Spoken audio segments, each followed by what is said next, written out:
তাই আমরা যে মানুষ মরে গেলে দুঃখ প্রকাশ করি, এটা মানুষের জন্য করি না। আমরা মানুষের জন্য দুঃখ করি না, আমাদের দুঃখটা হয় দেহের জন্য। এই দেহটা চলে গেছে তাই আমরা দুঃখ করি।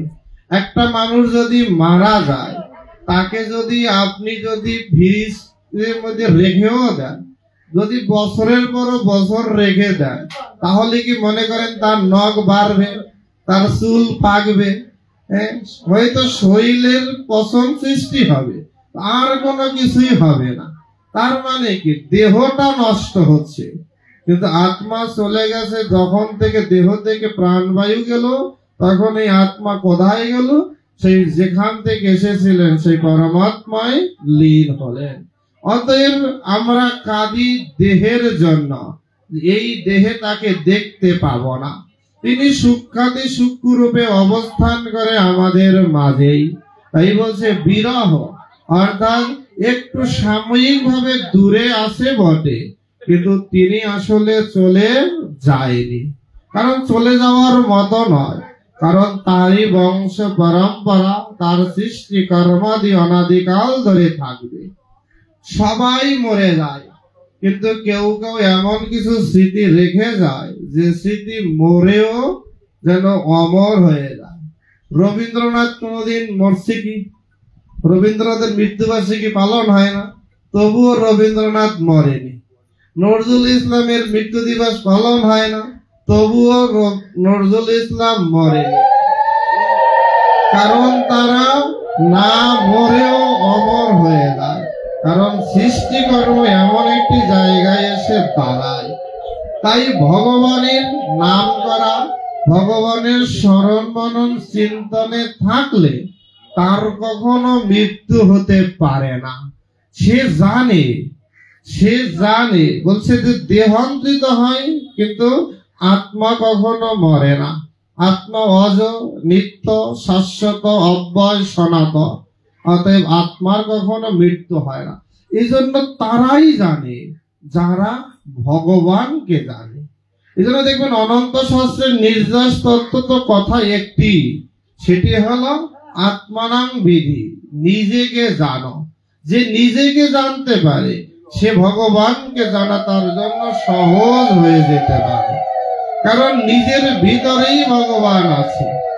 এই ভগবানকে আমরা যতটা যত্ন দেহকে করি, ততটা যত্ন আমরা আমাদের হৃদয়কে করি না। যদি হৃদয়কে যত্ন করতাম, তাহলে ভগবানকে আমরা খুব সহজেই পেতাম। দেখবেন বড় বড় সাধু মহাত্মাদের জীবনে যে তাদের খাবারের প্রতি লোভ নাই, বরণ বসন ভূষণের প্রতি কোনো আকৃষ্টতা নাই, তবে একটা জিনিসে তাদের লোভ আছে। লোভ নাই এমন কেউ নাই, লোভ আছে। তাদের একটা বিষয়ের প্রতি লোভ আছে, সেটি কি? সেটি হলো ভজন করার প্রতি লোভ আছে। যেমন হরিদাস ঠাকুর দেহান্তরিত হওয়ার আগ মুহূর্তে ভগবান শ্রী চৈতন্য মহাপ্রভু তাকে বলেছিলেন, হরিদাস, অনেক হরিনাম করছো, এবার থামো, আর করো না। এত হরিনাম করছো যা আমার পক্ষে সম্ভব না। এত হরিনাম করছো, এবার হরিনামটা থামাও। শ্রীমান মহাপ্রভুকে সেদিন হরিদাস বলছে, মহাপ্রভু, আমি তো হরিনাম ছাড়তেই চাই। বলছে, হরি তো আমায় ছাড়ে না। আমি বলি জিহ্বা হরিনাম করিস না, করিস না, করিস না, আর জিহ্বা তো আমার কন্ট্রোলে নাই, সে অবিরাম হরিনাম করে। তাই ভগবানকে সমর্পণ করলে জগতের সবাই ছেড়ে গেলেও ভগবান কখনো ছেড়ে যেতে পারে না। তাই একমাত্র জগতের আপনজন, প্রিয়জন হলেন সেই অনাদির আদি ভগবান। এই ভগবানকে যে ভালোবাসে, ভগবানকে যে জীবাত্মা মনে করে, ভগবানকে যে আত্মসমর্পণ করে, সেই শুধু অন্তিমে ভগবৎ চরণে গিয়ে পরমানন্দ লাভ করতে পারে। এত ভিন্ন আনন্দ লাভ সম্ভব নয়, কারণ ঘুমাইব শেখাম নালবে সুখম অস্তি। ভগবান ছাড়া এই জগতে কেউ সুখ দিতে পারেনি, কোনদিন পারবেও না। তাই দেখবে এই যে অন্ত্যেষ্টিক্রিয়া তত্ত্ব তো অনেক কিছু জানার আছে। অনেক কিছু শেখার আছে, বোঝার আছে। দুর্ভাগ্য আমরা সনাতনীয়রা জানিও না, জানতে চাইও না। এত আমাদের ব্যর্থতা, এত দুর্বলতা। মানুষ মারা যায়, দেখবেন মানুষের বলছে ভগবান কত সুন্দর করে বলছে, ধর্ম করতে চাও, ধর্ম করতে চাও, ভগবানকে পেতে চাও, দুটো জায়গায় যাও, দেখবে ভগবান পাওয়া বা ভগবত উপলব্ধি কত সহজ।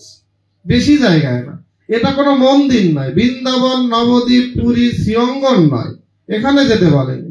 বলছে দুটো জায়গায় গেলে ভগবানের অনুভূতি আসে, ভগবতী কৃপা বোঝা যায়, ভগবান কি জিনিস এইটা বুঝতে হলে এই দুটো জায়গায় মাঝে মধ্যে যেতে হয়।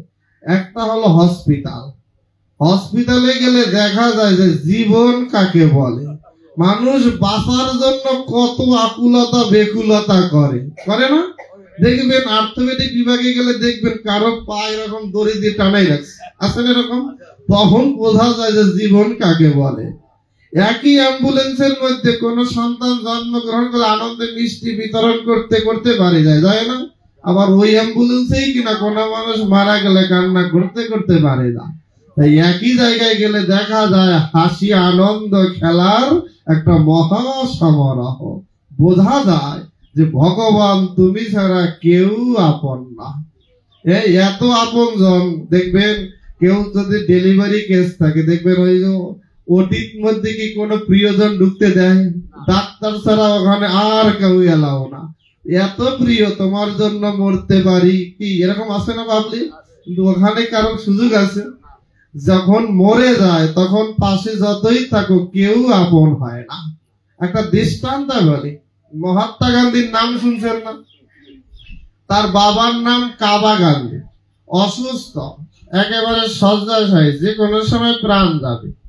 মহাত্মা গান্ধী ভাবলেন যে সারাটা জীবন ভর তো শুধু রাজনীতি করে গেলাম, মানুষের জন্য ছুটলাম, আন্দোলন করলাম, সংগ্রাম করলাম, কিন্তু বাবাকে তো সময় দিলাম না।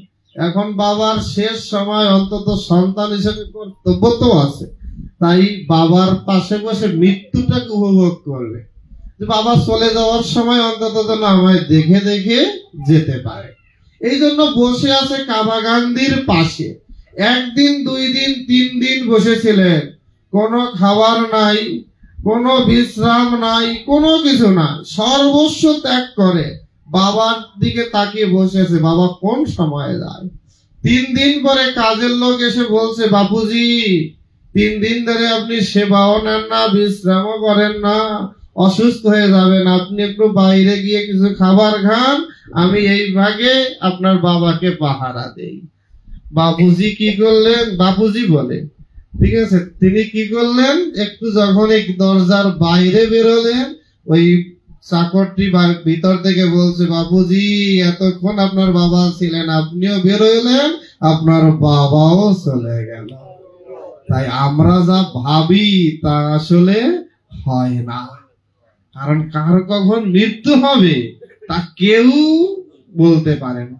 প্রিন্সেস ডায়না মারা গেছে রাস্তার মধ্যে, তিনি কি জানতেন?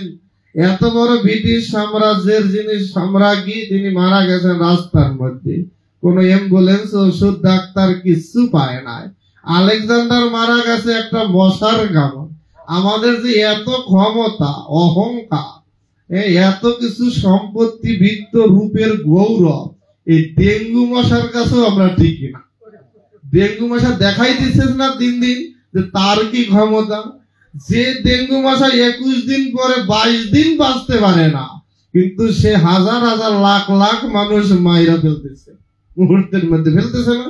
যাদের ডেঙ্গু যার একবার হয়েছে তারা বুঝবেন যে জীবন কাকে কয়, তাই না? খাওয়া যায় না, সারা শরীর ব্যথা হয়ে যায়, অস্থির লাগে, তা লাগে না? আপনাদের হয় নাই, বুঝবেন, আমার হয়েছিল, বুঝি কেমন লাগে ডেঙ্গুর স্বাদ। ডেঙ্গু, চিকুনগুনিয়া, করোনা, তাই না? স্বাদ কম পাই না, সবগুলোই ভোগ করে করে আসতেছে। তাহলে এলো অবস্থা। এই জন্য বলছে যা ভাবি তা নয়, সব ভগবান ভেবে রেখেছে। তাই ভগবানকে যদি ভাবনা করি, ভগবান আমার জন্য ভালো কিছু ভাবনা রেখে দিবে। আমি যদি ভগবানের ভাবনা না ভাবি, আমি ভালো কিছুর আশা করি কিভাবে? এই জন্য দেখবেন মৃত্যুকালীন সময় থেকে আমাদের অনেক কিছু শেখার আছে। এত অর্থ বল, ক্ষমতা বল, জনবল, রূপের বল, ধনের বল, কত কিছুর বল, মানুষ মারা যায় ঘর থেকে শ্মশানে নেয়, সেদিন কি বলে? সেদিন বলে হরি বল, বলে না? সেদিন সুন্দর একটি শিক্ষা বলে, বল হরি, হরি বল, বলে না? সুন্দর বলছে, আমিও বলি তুমিও বলো, কারণ ও ছাড়া আর কোনো গতি নাই। ওই দিন হরি বল ছাড়া আর গতি নাই। সারা জীবন ভর গীতা পড়ি না, মানুষ মরার পরে দেখবেন বুকের মধ্যে গীতা দেয়, পাশে বসে গীতা পাঠ করে, তাই না? যদি কেউ বুঝি, যার মধ্যে মনুষ্যত্ব বোধ আছে, সে ওখান থেকে শিখে নাই, ওরে বাবা রে, ওই গীতা ছাড়া দেখি আর কোনো গতি নাই, ওই হরি নাম ছাড়া দেখি আর কোনো গতি নাই। শেষ জীবনের যাত্রার সময় গীতাই হবে আমার সম্পদ, ওই সময় হরি নামই হবে আমার ভববারের সম্পদ, আর কেউ না। কোথায় ছেলে মেয়ে তাড়াতাড়ি করে পোড়াই টোড়াই দিয়ে এসে ঘরে এসে স্নান টান করে খাইয়ে দেয়, আনন্দ ভর্তি করে, মরছে বাঁচছে, লেটা একটা ছুটছে, ঝামেলা খালি কয়দিন কে টানবে, তাই না? মৃত্যুকালীন সময় যখন অন্ত্যেষ্টিক্রিয়া হয়, তখনও শেখার আছে। দেখবেন আমরা শিখি না, আগুন দেয় না, বলে মুখাগ্নি, শব্দটা আসলে ভুল, আমরা ভুল অর্থ বুঝি। মুখাগ্নি মানে মুখে আগুন দেওয়া নয়, অগ্নি হলো দেবতাদের মুখ, বলছি সেই দেবতাদের মুখ অগ্নিতে আহুতি দেওয়া। আহুতি আমরা দেখি না গীতা যজ্ঞা দিতে বিভিন্ন জায়গায় ঘি মাখানো, বেলপাতা দিয়ে বলে ওম সোহা, বলছি এইরকম করে দেহটাকে অগ্নিতে আহুতি দেওয়া হয়, মুখের মধ্যে আগুন চাপিয়ে দেওয়া হয় না। এই যে ভুল জানার কারণে অন্য ধর্মের লোক প্রশ্ন করলে আমরা তখন কিছু উত্তর দেয় না। তারা বলতে পারে না, তোমার বাবা মা এত ভালোবাসে, তোমরা কেমনে পারলা মুখের মধ্যে আগুন দিতে? আসলে আমরা তো জানি না যে মুখের মধ্যে আগুন নয়, আগুনে আহুতি দেওয়া। ঘুরে ঘুরে একটি মন্ত্র পাঠ করে আর বলে, সুন্দর অর্থ, হে অগ্নিদেব, হে ব্রহ্মদেব, জীবিত থাকাকালীন সময় পিতৃদেব বা মাতৃদেব কত জ্ঞানে অজ্ঞানে জেনে না জেনে কত ভুল ত্রুটি করেছে, আর সব অপরাধ ক্ষমা করে তুমি তোমার চরণে ঠাই দাও, ভগবত ধামে নিয়ে দাও, আর যেন মর জগতে ভিড়ে না আসে। আজ পিতা বা মাতা গেলেন, আগামীকাল আমাকেও এই পথেই আসতে হবে। কত সুন্দর শিক্ষা। দেখবেন মানুষ মারা গেলে যে কি বলতে হয় তাও জানে না। মানুষ বললে বলে না, দিব্যান লোকাংশ গচ্ছুত, ওই আমরা তো চাই স্বর্গে যাইতে, ওই দিন আবার দিব্যান লোকান কইলেন কেন? প্রশ্ন থাকে না? আমরা তো চাই না স্বর্গে যাইতে, সবাই স্বর্গে যাওয়ার দাম তাই তো করি সারাদিন, কিন্তু ওই দিন বললাম যে দিব্যাং লোকাংশ গচ্ছুত, যে দিব্য লোকে তার সদ্গতি হোক, কারণ যে লোকে গেলে আর ফিরে আসা লাগে না। স্বর্গে গেলে তো আবার আসতে হবে, কিন্তু দিব্য লোকে গেলে আর আসতে হয় না। আমাদের প্রার্থনা হওয়া উচিত ভগবানের কাছে, যে ভগবান আমি সারাটা জীবন ভর তো তোমার সেবা করলামই না, অন্তত মরে গিয়ে তো অন্তত সেবাটা করতে, যদি এপারে সেবা না পারে অন্তত ওপারে গিয়ে ভগবান তোমার সেবা, এইটুকু প্রার্থনা করলেও ভগবানের কৃপা হয়, চাইতেই তো জানে না। দেখবেন শ্রীমতী রাধারানী কত সুন্দর একটি আরতি সখীগণকে বলছে, সখী রে, আমি জানি আমার পঞ্চভূতের এই দেহটা পঞ্চভূতে মিশে যাবে, ক্ষিতি অপতেজ মরুদ বোম, এই দ্বারা আমাদের দেহ গঠে। এটা আরো ভালো বুঝবেন, রাধারানীর কথা না বললেও। দেখবেন মানুষ মারা গেলে অন্ত্যেষ্টিক্রিয়ার সময় একটা কলসি দেয় না, মাটির কলসি, ওই স্টিলের সোনা তামার কলসি দেয়, মাটির কলসি দেয় না। এক কলসি জল ভরে নিয়ে যায়, আবার দেখ মানুষ মারা গেলে পুরানো হয়ে গেলে কলসিটা আবার ভেঙে দেয়। হাই রে, এটা কেমন আবার ইন্দুর কালটা, টাকা দিয়ে কিনছে না কলসিটা, এটা আবার ভাঙতে হবে কেন? তাহলে কিনলেই বা কেন আর ভাঙলেই বা কেন? যদি জিজ্ঞেস করে উত্তর দেওয়ার জায়গা আছে। টাকা দিয়ে নতুন একটা কলসি কিনলা, জল বললা ভালো, ওটা আবার ভাঙবা কেন? ওটা ওখানে রেখে দিলে সমস্যা। ওটা কোনো সুন্দর শিক্ষা। আমার দেহটা যেমন পঞ্চভূতে তৈরি, ক্ষিতি অপতেজ মরুদ ভূম দ্বারা, ওই মাটির কলসিটাও পঞ্চভূতে গড়া। জগৎবাসীকে দেখিয়ে দিছে, দেখো জগৎবাসী, এই পঞ্চভূতের দেহটা যেমন আগুনে মিশে গেল, জলের সাথে মিশে গেল, বায়ুর সাথে আকাশের সাথে মিশে গেল, এই কলসিটাও এখানে ভেঙে দিলাম, এটাও মিশে গেল। এভাবে তোমার আমারও একদিন ভেঙে চুরমাচুর হয়ে যেতে হবে। শিখলাম কই? এই জন্য রাধারানীর কত সুন্দর আরতি গোপীগণকে বলছে যে, গোপীরে আমি প্রতিদিন বিধাতার কাছে একটা প্রার্থনা করি, কি জানিস? প্রার্থনাটা হলো, আমার দেহটা তো পঞ্চভূতে গড়া, ক্ষিতি মানে মাটি, অতএব আমি ভগবানের কাছে প্রার্থনা করি, ভগবান আমি যদি মরে যাই, আমার ভিতরের যে ক্ষিতি অংশ আছে, মাটি অংশ, সেটা যেন যে কোনো জায়গায় মিশে না। এই মাটিটা যেন সেই মাটিতেই মিশে যেই মাটিতে আমার গোবিন্দ হেঁটে বেড়ায়। তাহলে গোবিন্দ হেঁটে বেড়ানো মাটিতে যদি মিশে, তাহলে আমি মরে গিয়েও গোবিন্দের চরণ পাবো। বলছে আমি বিধাতার কাছে প্রার্থনা করি, আমার মধ্যে অপমানে জল অংশ যেটা আছে, সেটা যেন সেই জলেই মিশে যে জলে আমার গোবিন্দ স্নান অবগাহন করে, তাহলে আমি গোবিন্দের স্পর্শ সুখ পাবো। দেখুন প্রত্যেকটা জায়গায় কত গভীর শিক্ষা। ক্ষিতি আপতেজ মরুত বোম, বলছে আমি আকাশ, বোম মানে আকাশ, প্রত্যেকটি শিক্ষা। আকাশে আমি যেন সেই অংশেই মেঘের সাথে মিশে যায়, যে অংশে গোবিন্দ হেঁটে যায়, তাহলে আমি ছায়া হয়ে গোবিন্দকে ছায়া দিব, গোবিন্দের অঙ্গে তাপ লাগবে না। এটা হলো চাওয়া। আমরা ভগবানের কাছে এভাবে চাইতে জানি না, এটা হলো আমাদের দুর্ভাগ্য। তাই ভগবানের কাছে চাইলেই ভগবানের কাছে পাওয়া যায়। তো চাওয়ার মতো চাওয়া চাই, ডাকার মতো ডাকা চাই। কত জায়গায় কাঁদি, এখানে সেখানে গাছ ধরে, লোক ধরে, জন ধরে কাঁদি, কিন্তু কাঁদতে হয় ভগবানকে ধরে, সেখানে কাঁদি না। কত কথা বলি সারাদিন, কথার কোনো শেষ নাই, কিন্তু বলছে হরি কথাই কথা, বাকি সব বৃথায় আর ব্যথা। এ মুখটা দিয়ে হরি নাম করি কতক্ষণ। আসল কাজের বেলায় আমাদের খুঁজেও পাওয়া যায় না, অকাজে আমরা সবাই ওস্তাদ হয়ে যাই। তাই যেহেতু বিরহ মহোৎসব, সময়ও কম, তাই একটু রামায়ণ থেকে বলে শেষ করব। কষ্ট হচ্ছে কি? কষ্ট হইতেছে না? কারণ বিরহ মহোৎসব অন্ত্যেষ্টিক্রিয়া দেখবেন রামায়ণ গান হয় না, আপনাদের এলাকায় হয় নাকি? হ্যাঁ, রামায়ণ গান হয় না, রামযাত্রা হয়। এটা কেন হয় জিজ্ঞেস করছেন কোনদিন? যে ভাই গীতা পাঠ তো হয় না, ভাগবত পাঠ হয় না, নাম যজ্ঞ দেন না মানুষ, রামায়ণই দেন কেন? কি এটা রামায়ণই করতে হবে কেন? অন্যটা করলে দোষ থাকে, রামায়ণকে দিতেই হবে কেন? রামচন্দ্র গেছে সেদিকে তাজে গেট পরে তো দাপর আইলো, কলি আইলো, তাহলে ওই 3 নম্বর মানে যুগটা ওরে ধরে টানাটানি করেন কেন? আগে পরের দিনটা ভালো লাগে না? জিজ্ঞেস করলে উত্তর আছে। কারণ রাম শব্দের এমন একটি অর্থ, বলছে রা, বাল্মীকি মানে সুন্দর ব্যাখ্যা দিয়েছে, বলছে রা উচ্চারণ মাত্র অষ্টদয় খুলে যায়, মানে ঠোঁট খুলে যায়, বলছে সব পাপ বের হয়ে যায়। বলছে ম উচ্চারণ মাত্র আবার ওর ঠোঁট দায় মিশে যায়, আর পাপ প্রবেশ করতে পারে না।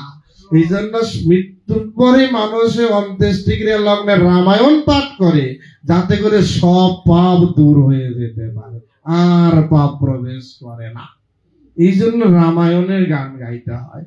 একটা রামযাত্রার থেকে, রামায়ণ থেকে একটু অংশ আলোচনা করি। একটু ধ্যান দিয়ে শুনলে দেখবেন কত সুন্দর অভিনব শিক্ষা রামায়ণের মধ্যে, অদ্ভুত অদ্ভুত শিক্ষা, যা কল্পনার বাহিরে। ভগবান শ্রী রামচন্দ্র পিতৃসত্য পালনের জন্য 14 বছরের জন্য বনবাস যাচ্ছে। তার বনবাস যাত্রা চলছেন বনে। হঠাৎ করে ভাই লক্ষণ এসে বললেন, দাদা আমি তোমার সাথে যাব। বলছে অপরাধী আমি, সাজা হলো আমার, তুমি আমার সাথে সাজা ভোগ করবে কেন? ভাই ভরত নাই অযোধ্যায়, সে আছে মামার বাড়ি, এই ভাগে তুমি রাজ্য সিংহাসনে বসে রাজ্য পালন করো, তোমার বনে যাইতে হবে না, আমি বনে যাই। বলছে না দাদা আমি বনে যাব। বলছে না, তোমায় যেতে হবে না। তারপর বলছে কেন যাবে না? বলছে তুমি রাজ্য চাও, তুমি কি কি চাও সব দিব। রামচন্দ্র বলছে আমি পিতা দশরথকে বলে তোমার সব পদ পদবী দিব, তুমি তবুও থাকো। লক্ষণজি তখন বলছে দাদা তুমি আমায় পদ দিবে, তাহলে প্রতিশ্রুতি দাও আমি যে পদ চাইবো সেই পদ দিবে। বলছে হ্যাঁ। বলছে আমার তো একটা পদে হবে না, আমার দুইটা পদ লাগবে। লক্ষণজি বলছে আমার একটা পদে হবে না, আমার দুইটা পদ লাগবে। রামচন্দ্র বলছে দুইটা পদ, তুমি কি সিংহাসন চাও, রাজা হবে, সেনাপতি হবে, মন্ত্রী হবে, যা চাও, কি কি পদ চাও সব দিব। লক্ষণজি বলছে দাদা ও পদ নয়, আমি তোমার দুটি চরণ মানে দুটি পদ চাই, আর জগতের কোনো পদ চাই না। কত সুন্দর শিক্ষা, আসলে কি চাইতে হয় তাই তো বুঝি না। লক্ষণজিকে রাম ভগবান বলছে লক্ষণ আমি তোমায় নিতেই পারি, কিন্তু মায়ের সুমিত্রার অনুমতি ছাড়া হবে না। সুমিত্রা দেবীর ঘরে যাও, তার অনুমতি নিয়ে আসো, মায়ের আজ্ঞা ছাড়া নিতে পারি না। লক্ষণজি চলছেন সুমিত্রা ভবনে, হঠাৎ করে বাইর থেকে ডাকলেন সুমিত্রা, লক্ষণ ঘরে যেতে হবে না, আমি বাইরে আছি, বাইরে আসো। বলছে বাইরে কেন মা? বলছে আমি তোমায় বরণডালা নিয়ে বাইরে দাঁড়িয়ে আছি, ঘরে যাবে অনুমতি নেবে, এত সময় কোথায়? তোমাকে বিদায় দেওয়ার জন্য আমি বাইরে দাঁড়িয়ে আছি। এই জগতে এমন ত্যাগ করা মা পাওয়া যায়, ত্যাগ করা মা পাওয়া যায়। যদি শুনে আমার ছেলেটা সাধুর সাথে কথা কইছে তাহলেই মায়ের মাথা খারাপ হয়ে যাবে, এই সাধু ভালো না, মনে হয় নিয়ে গেল, এই মনে হয় নিল, আমার মাথাটা শেষ। কিন্তু ছেলেটা যদি চোর হয়, ডাকাইত হয়, তাহলে কোনো দোষ নাই। যেমন আমি আজকে একটা ঘটনা বলি। আজকে সকালবেলা স্নান করে, আমি তো গতকালকে রাতে আসলাম, খোকনদার বাসায় ছিলাম। স্নান করে যখন ব্যালকনিতে দাঁড়ালাম, একটা জিনিস আমি খুব ভালো করে দেখলাম। দুটো ছোট ছোট বাচ্চা, 7-8 বছরও হবে না, তার চেয়ে কম। খোকনদার দেখবেন পিছনে ওয়াল আছে একটা, ওখানে দাঁড়িয়ে কি সুন্দর সুখে যে সিগারেট টানতেছে দুজনে। আহা, দুজনে একজনের টান একজনে নিতেছে, আবার নিভে যাচ্ছে, আবার ধরাচ্ছে। আহা, তখন আমি ভাবলাম হায় রে, এরও তো বাবা মা আছে, এরও তো বাবা মা আছে, তাহলে এরা এই সন্তানকে কিভাবে, সেই সকালবেলা স্কুল কলেজের পালাই তো নাই, ঠিক আছে, ওখানে দাঁড়িয়ে তারপরে কি সুন্দর করে সিগারেট খাচ্ছে। তাহলে সন্তান হলেই হয় না। এই জন্য শাস্ত্র বলছে সেই উত্তম পিতা মাতা যে শ্রীকৃষ্ণ চরণে প্রেম ভক্তির দাতা। তাই সন্তানের নজরও দিতে হয়। মা সুমিত্রা বলছে তোমায় আমার ঘরে যেতে হবে না, তোমাকে বিদায় দেওয়ার জন্য আমি বাইরে দাঁড়িয়ে। বলছে মা তাহলে আশীর্বাদ করে। বলছে তাহলে শোনো, বনে যাও, ভালো কথা, আমার 3টা কথা বলি মনে রাখবে। বলো, প্রতিজ্ঞা করো যে এই 3টা কথার ব্যত্যয় ঘটবে না। বলছে কি মা? বলছে 3টা কথা মনে রাখবে। তুমি আজকের থেকে অযোধ্যা ছেড়ে বনে যাচ্ছ, বনকেই অযোধ্যা মনে করিও।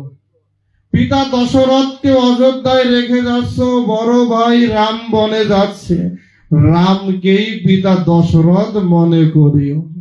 আচ্ছা, আমি সুমিত্রা অযোধ্যায় থেকে গেলাম তোমার পিতার সেবায়, কিন্তু বড় ভ্রাতৃবধূ সীতা যাচ্ছে তোমার সাথে, সীতাকেই মা সুমিত্রা মনে করিও। এই জন্য দেখবেন 14টি বছর সীতার মুখের দিকে পর্যন্ত লক্ষণ তাকায়নি, মুখের দিকে পর্যন্ত তাকায়নি। ভাইয়ের সেবা কাকে বলে? 14টি বছর পর্যন্ত সেবা গ্রহণ করেনি। দাদা বৌদি বিশ্রাম করেছে, লক্ষণ তাদেরকে পাহারা দিয়েছে, 14টা বছর ঘুমায়নি। এটি হলো আদর্শ শিক্ষা, আমরা কল্পনাও করতে পারি না। এই যদি হিন্দুরা যদি এই শিক্ষাগুলো রামায়ণ থেকে নিতাম, তাহলে আমাদের এই যে পরিবারগুলো আজকে ছিন্ন বিচ্ছিন্ন খন্ড খন্ড হতো না, যৌথ পরিবার থাকতো। ছিল না একটা সময়? আর এখন দেখবেন খন্ড খন্ড কিভাবে হয়েছে। যার কারণে হিংসা বিদ্বেষ বেড়েছে, ভালোবাসা বাড়েনি। লক্ষণ সীতাকে নিয়ে ভগবান রামচন্দ্র বনে যাচ্ছেন। সকালবেলা রওনা হয়েছেন, পৌঁছাতে পৌঁছাতে গঙ্গা তীরে যখন পৌঁছেছেন তখন হলো সন্ধ্যা। এদিকে নিষাদ রাজ গুহক চণ্ডাল ছুটতে ছুটতে ছুটে এসেছে রামের কাছে, দুটি বাহু প্রসারিত করে দাঁড়িয়েছে। হে রাম, তুমি কোনো একদিন বলেছিলে আমি নাকি তোমার বন্ধু, তুমি রাজার ছেলে আর আমি হলাম সমাজে নিকৃষ্টতম স্থানের সন্তান, তবুও তুমি পতিত পাবন বলে আমায় বুকে জড়িয়ে ধরে আমায় বন্ধু বলেছিলে। তবে তুমি আজ বনে যাচ্ছ আমায় কিছু না বলে কেন? তাহলে আমি তোমার কেমন বন্ধু হলাম? আসলে বন্ধুত্ব যদি বুঝতে হয় তবেও রামায়ণ পড়তে হবে। সংসারের এমন কোন স্টেপ নাই যা রামায়ণের মধ্যে শিক্ষা নাই। বন্ধুত্ব কাকে বলে? বন্ধু এসে দাঁড়িয়েছে, এমন বন্ধু পাওয়া খুব কঠিন না। এই বর্তমানের বন্ধু ভাই, তুই গোল্লা, আমি বাঁচতে জীবন সব হবে, তুই মইরা যা, তাতে আমার কি আসে যায়, তাই না? এজন্য গুহক চণ্ডাল এসে দাঁড়িয়েছে, বন্ধু তুমি আমায় না বলে বনে যাও, যদি বনে যেতেই হয় তবে আমাকে তোমার সাথে নিতে হবে। গুহক চণ্ডাল বলছেন, ভগবান রাম বলছেন না, তা হবে না, আমাকেই যেতে হবে। তুমি একটা উপকার করতে পারো, রাত হয়েছে, গঙ্গা পার হতে হবে, আমি লক্ষণ পার হতে পারলো, সীতা তো পারবে না, তাই সকাল পর্যন্ত অপেক্ষা করতে হবে, আমার বিশ্রামের ব্যবস্থা করে দাও। গুহক চণ্ডাল বলছে, তাহলে আমার প্রসাদে চলো, সেখানে ব্যবস্থা হয়। বলছে না, আমি বনচারী, আমি বনবাসী, আমার যখন থেকে গৃহ থেকে অযোধ্যা থেকে বের হয়েছে তার তখন থেকেই শুরু হয়েছে আমি বনবাসী, আমি আর কোন গৃহে প্রবেশ করতে পারি না। এখানেই কুশাসন থেকে আসন করে দাও, আমি সেখানে অবস্থান করব। কুশাসন থেকে আসন করে দিলেন, ভগবান রামচন্দ্র সীতা দেবী সহ বিশ্রাম করলেন। লক্ষণজি দাঁড়িয়ে সেবা করলেন। এদিকে নিষাদ রাজ্যের নগরবাসীগণ সবাই একভূত হয়েছে, কেউই রামকে বনে যেতে দিতে রাজি না।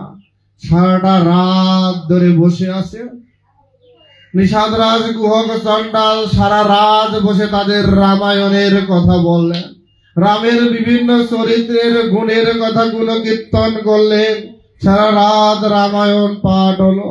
যখন ভোর ভোর হবে এমন সময় এক মাঝি এসে নিষাদ রাজের কানে কানে বললেন, নিষাদ রাজ, আমার একটা আবদার আছে। কি আবদার? বলছে, আপনি কোনদিন বিপদে পড়েছিলেন, আমি উপকার করেছিলাম, সেদিন প্রতিজ্ঞা করেছিলেন আমি যা চাইবো তাই দিবেন, আজ আমার চাওয়ার দিন। বলছে, কি চাও? দিব। বলছে, আমার একটাই চাওয়া, আগামীকাল ভগবান রামচন্দ্র গঙ্গা পার হবে নৌকায় করে, আর ঘাটে কোনো মাঝি থাকবে না, শুধু আমার নৌকাটাই থাকবে, আমি ভগবানকে পার করে দিব। বলছে, ঠিক আছে, এটা কি আর আবদার? পরের দিন সেই ব্রহ্ম মুহূর্তের সময় ভগবান রামচন্দ্র এসে গঙ্গায় দাঁড়িয়েছে, অন্ধকার অন্ধকার অবস্থা।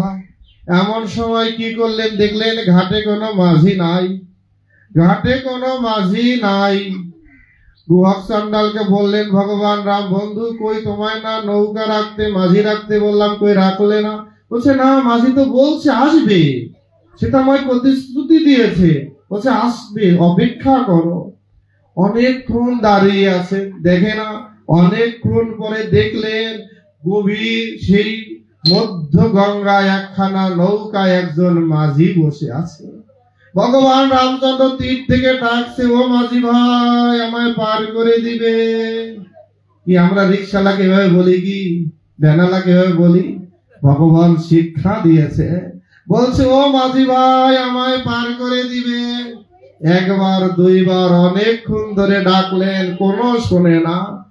লক্ষণজি বলছো, দাদা, তোমার ডাক শোনার জন্য কত যুগী মুনি ঋষি ধ্যানী জ্ঞানী যুগের পর যুগ তপস্যা করে, আর ওই মাঝি তো তোমার ডাক শুনে না। ভগবান বলছে, লক্ষণ, মানুষকে ডাকলে কখন শুনে না জানো?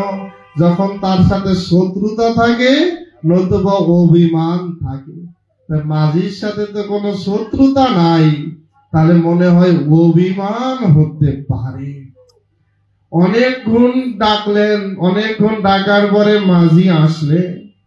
মাঝি আসার পরে ভগবান রাম জিজ্ঞেস করলেন, মাঝি ভাই, আমি যে এত সময় ডাকলাম, তুমি কি আমার ডাক শুনোনি?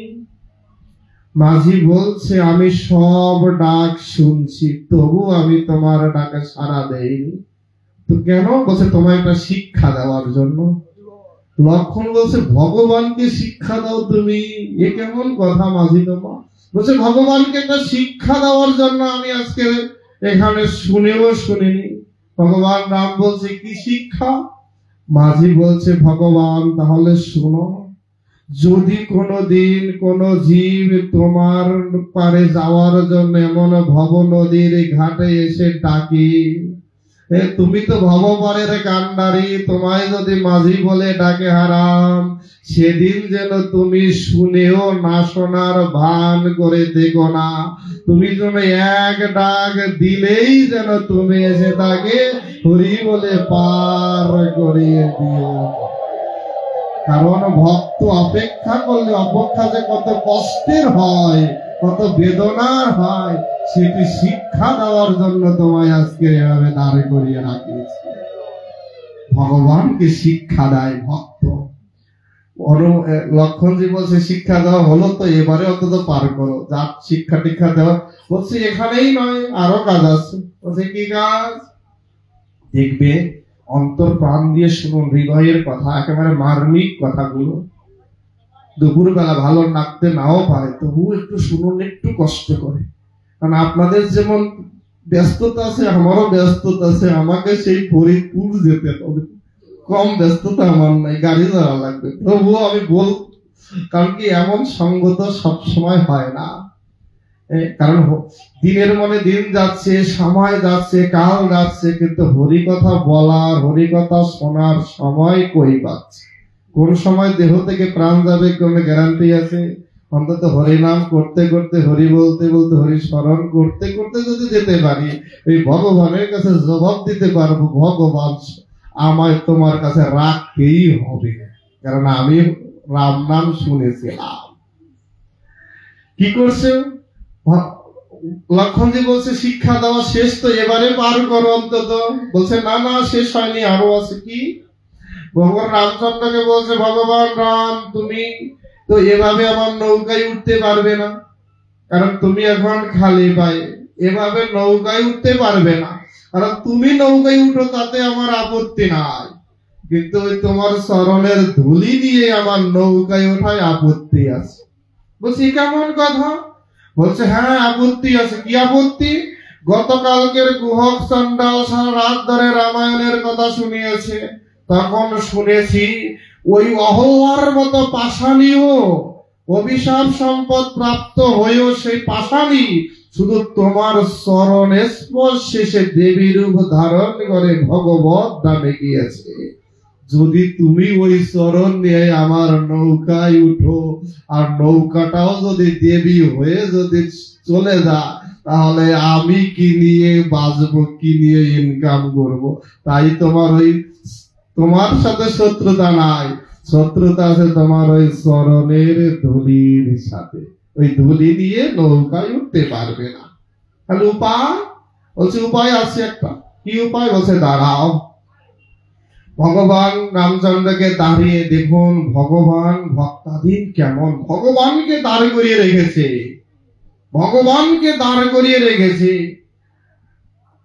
কি করছেন? মাঝি নৌকার মধ্যে একটা ছোট্ট জল জলকি এনে ভগবানকে বলছে, এটার উপরে দাঁড়াও, আমি তোমার চরণ ধোয়াইব, তারপরে ধুলি সব মুছিয়ে দিব, ধুয়ে দিব, তারপরে তুমি নৌকায় ওঠো, কোনো আপত্তি না। লক্ষণজি বলছে, ঠিক আছে বুঝলাম, চরণ ধোয়াইবে, তাহলে এক গলি জল তো আনবে গঙ্গা থেকে, তারপরে তো ধোয়াইবে, জল আনো। বলছে, তুমি হলো বোকা। লক্ষণজিকে বলছে, তুমি হলো বোকা। বলছে, আমি গঙ্গার জল দিয়ে চরণ ধোয়াইব কেন? এ তো অপরের ধন, অপরের ধন। এ তো ব্রহ্মা পৃথিবীতে নিয়ে আসছে গঙ্গাকে জগৎ ধোয়াইতে, আমি অপরের ধন দিয়ে কেন মাতব্বরি করব? ভগবান কৃপা করে আমায় দুনয়নেই তো গঙ্গা যমুনা দিয়েছে, আমি দুনয়নের অশ্রু দিয়ে ভগবানের চরণ ধোয়াইব। ভগবান রামচন্দ্র দাঁড়ালেন জল চৌকিতে আর কেঁদে কেঁদে চরণ ধোয়ায়। ভগবানের দিকে মুখের দিকে তাকিয়ে মাঝি বলছে, ভগবান তুমি এত বোকা কেন? ভগবানকেও বোকা বলা যায়। বলছে তুমি এত বোকা কেন? তুমি দাঁড়িয়েছো ছোটটা জল চৌকিতে, হেলে দুলে যাচ্ছ, পড়ে যেতে পারো, তোমার পড়ে যাওয়ার ভয় নাই?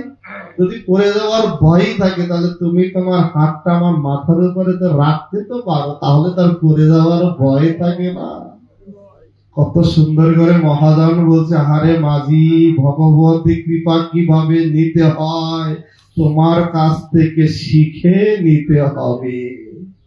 বলছে মাথার উপর হাতটা রাখলে তো আর পড়ে যেতে পারো না, ব্যালেন্স ঠিক থাকে। লক্ষণজি বলছে চরণ তো দোয়ানো হলো মাঝি, তুমি তো এতক্ষণ আমাকে বোকা বললে, দাদাকে বোকা, তুমিও তো বোকার কম না। এখন চরণ ধোয়ানো হলো, এখন যদি আবার হেঁটে নৌকায় যায় তাহলে তো আবার দড়ি লাগবে। বলছে লক্ষণ তুমি থামো, তুমি থামো, সব উপায় আছে, সমস্যা থাকলে সমাধানও আছে। বলছে আমি কি না বুঝে কি এমন করছি? বুঝে শুনেই আগাইছি। বলছে ভগবান রাম, আমি এবার তোমার চরণ তলে বসবো, তুমি হেঁটে হেঁটে কেন নৌকায় উঠবে? তুমি আমার কাঁধে চড়বে, তোমার দুখানি চরণ আমার বক্ষ দেশে ঝুলে যাবে, আমি জোর হাতে তোমার চরণ দুখান আমার হৃদয়ে জড়িয়ে ধরবো, তারপরে আমি স্কন্ধে করে তোমায় নৌকায় নিয়ে উঠাবো, কোনো কষ্ট নাই। আহা কি মধুর কথা! ভগবানকে কাঁধে চড়িয়ে ভক্ত ভগবানকে নৌকায় তুললে। মহাজন ডেকে বলছে, হাহারে জীব সত্তা দেখে যাও, যার নৌকায়, যার নামের প্রেমের নৌকায় জীব পার হয়, আর সেই ভগবানকে ভক্ত আজ পার করবে বলে এক এক করে কৃপা কিভাবে নিচ্ছে নিগড়িয়ে নিগড়িয়ে, যাতে ভক্ত কৃপা পেতে কোনো কার্পণ্য না হয়। নৌকায় নিলেন, নৌকায় চললেন। লক্ষণজি সীতা দেবী উঠলেন, নৌকা ছেড়ে দিলেন। তীরবাসী সবাই আকুলিত বেকুলিত হয়ে কেঁদে কেঁদে বুক ভাসাইলেন। নৌকা ছেড়ে যখন গঙ্গার মধ্য গঙ্গায় পৌঁছালেন, হঠাৎ করে নৌকা তো এপার থেকে ওপারে গেলে সোজা যাবে না, নৌকাটাকে না আর একদিকে ঘুরাই রাখছে, উল্টো দিকে রাখছে। হনুমানজি প্রশ্ন করছে, মাঝি ভাই আবার কি শিক্ষা দিবে? নৌকাটা যে ঘুরিয়ে দিলে। বলছে আর একটা শিক্ষা দিব, ভগবান রামকে আর একটা শিক্ষা দিব বলেই তো নৌকাটা ঘুরাইলাম। কি শিক্ষা? বলছে ভগবান প্রতিজ্ঞা করো, প্রতিশ্রুতি দাও, এই অর্ধ নদীতে বসে, এই নৌকায় বসে মাঝ নদীতে প্রতিজ্ঞা দাও, যদি কোনো জীব ভাগ্যক্রমে সাধুগুরু ভক্ত বৈষ্ণবের কৃপা একবার তোমার নামের নৌকায় উঠে, তাহলে তুমি তাকে অর্ধ নদীতে ফেলে রেখে যেও না, তুমি তাকে অনায়াসে পার করিয়ে দিও। যদি একবারও যদি ভুলক্রমেও যদি তোমার নৌকায় উঠে, এই জন্য যে হরিনাম শুনে না, এই যে ইথারের কারণে দেখবেন আশেপাশে হরিনাম ছড়াচ্ছে না, বৃক্ষলতাদি শুনছে না, বলছে ওই যে একবার শুনছে ওটিও তার উদ্ধার হতেই হবে। এই জন্য প্রভু বন্ধু সুন্দর বলছে, এত উচ্চস্বরে হরিনাম করিও, সহস্র দূর হতে যেন হরিনাম শোনা যায়। কত জীব, কত স্থাবর জঙ্গমাদি উদ্ধারণ প্রয়াসী হয়ে আছে না?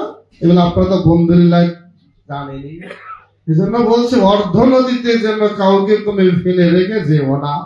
ভগবান প্রতিশ্রুতি দিলে, গঙ্গার ঘাটে নিয়ে গেলে, এখন আর উপরে উঠতে দিচ্ছে না। বলছে কেন? ঘাটে মিশাও, নৌকাটা ঘাটে না মিশালে আমি উঠবো কিভাবে? ভগবানকে আবার মাঝে বলছে, তোমাকে 3 নাম্বার শিক্ষা দেওয়ার জন্য এবার দাঁড়িয়েছি। 3 নাম্বার শিক্ষা কি? বলছে ভগবান প্রতিশ্রুতি দাও, যদি কোন জীব সারাটা জীবন ভর হরিনাম করেও, তোমার নাম গুণগান করেও, যদি জীবনের শেষ ভাগে এসেও যদি কোনো বিভ্রান্তির মধ্যে কোনো ভ্রান্তি কারণে ভুলবশত তোমায় ভুলে যায়, সারাটা জীবন হরিনাম করলো কিন্তু মৃত্যুকালে যদি হরিনাম বলেও যায়, তবুও তুমি তাকে ফেলে রেখে যেও না, তবুও তুমি হরিনাম দিয়ে ভগবান তুমি তাকে পার করে দিও, তবুও তুমি পার করে দিও। হতে পারে না, ভুল হতে পারে না, সারাটা জীবন হরিনাম করলাম কিন্তু শেষ সময় হরিনাম মুখে আসলো না, ভগবান বলছে তবু আমি তাকে উদ্ধার করিব, পার করে দিচ্ছেন। ভগবান রামচন্দ্র বলছে পার তো করে দিলে, তোমাকে তো করি দিতে হবে, আমার কাছে তো কিছু নাই। সীতা তোমার একখানা কঙ্কন খুলে দাও, হাতের চুড়ি খুলে দাও, এটা পারের করি নেই। মাঝি বলছে ভগবান থামো, সীতা দেবীর কঙ্কন খুলে দিতে হবে না, শুধু আমায় একটা কৃপা করে দাও। কি কৃপা? বলছে শেষ দিন যদি আমারও এভাবে ভব নদী পার হওয়ার সময় করি না থাকে, হরিনামের যদি করি না থাকে, তবে কি আমি পার হতে পারবো না? শুধু আমি নয়, জীবের যদি কারোই করে না থাকে, তুমি প্রতিজ্ঞা করো ভগবান রাম, করি শূন্য হলেও জীবকে তুমি নিজে হরি নাম করিয়ে জীবকে পার করে দিও, হরির জন্য ফিরিয়ে দিও না, হরি নাই বলে তাকে ফিরিয়ে দিও না। ভগবান রামচন্দ্র বললে তুমি তো তোমার নিজের জন্য কিছু চাইলে না, সব তো সবার জন্য চাইলে। ভগবান রামকে মাঝি সেদিন বলছে আসলে সবার জন্য চাইলে নিজের চাওয়া এমনি হয়ে যায়। যদি প্রার্থনা হয় যে পৃথিবীর সবাই যেন ভালো থাকে, তবে কি আমি কি পৃথিবী ছাড়া? আমি কি পৃথিবী ছাড়া? সবার জন্য চাইলে নিজের চাওয়াটা এমনি হয়ে যায়। তাই ভগবান রামকে বলেছে, ভগবান বলছে আর কিছু চাও না, বলছে আর একটা জিনিস চাই, শেষবার আর যদি জীবনে দেখা না হয়, তুমি তো চলেই যাবে, অন্তত শেষবারে আর একবার আমায় দুখানা চরণ একটু স্পর্শ করতে দাও, তাতে তোমার চরণে লুটি পুটি খেয়ে অন্তত এতটুকু স্মৃতি আমি হৃদয়ে ধারণ করে বাকি জীবন কাটাতে পারি। ভগবান তাকে শুধু চরণেই নয়, ভগবান মাঝিকে হৃদয়ে জড়িয়ে ধরলে, অনন্তকাল তুমি আমার হয়ে থেকো। তাই ভাগবতীর রসাস্বাদন শেষ করি, বিশ্রাম করি, শুধু বলি আসুন না যেমন মাঝির মতো করে ভগবানের কাছে আকুলিত বেকুলিত হয়ে প্রার্থনা করি যে আমি তোমায় ভুলে গেলেও তুমি আমায় ভুলে যেও না, আমি তোমার নাম না করলেও তুমি আমায় দূরে ঠেলে দিও না, শেষ দিনে অন্তত তুমি তোমার নামের গুণে, নামের প্রভাবে, পতিত পাবন নামের গুণে আমায় তোমার চরণে ঠাই দিও ভগবান। এই প্রার্থনা রাখি। যার জন্য আজকের এই অনুষ্ঠান, সেই দিদি ভাইয়ের জন্য আপনারা সবাই প্রার্থনা করবেন যেন তিনি দিব্য ধামে ভগবানের চরণ সেবায় থাকেন এবং সেখান থেকে পরিবার পরিজন সহ সবার জন্য কৃপা আশীর্বাদ করেন। আপনারাও সবাই প্রার্থনা করবেন যাতে সবার প্রার্থনাই ভগবত ধামে নিত্য সেবায় হয়।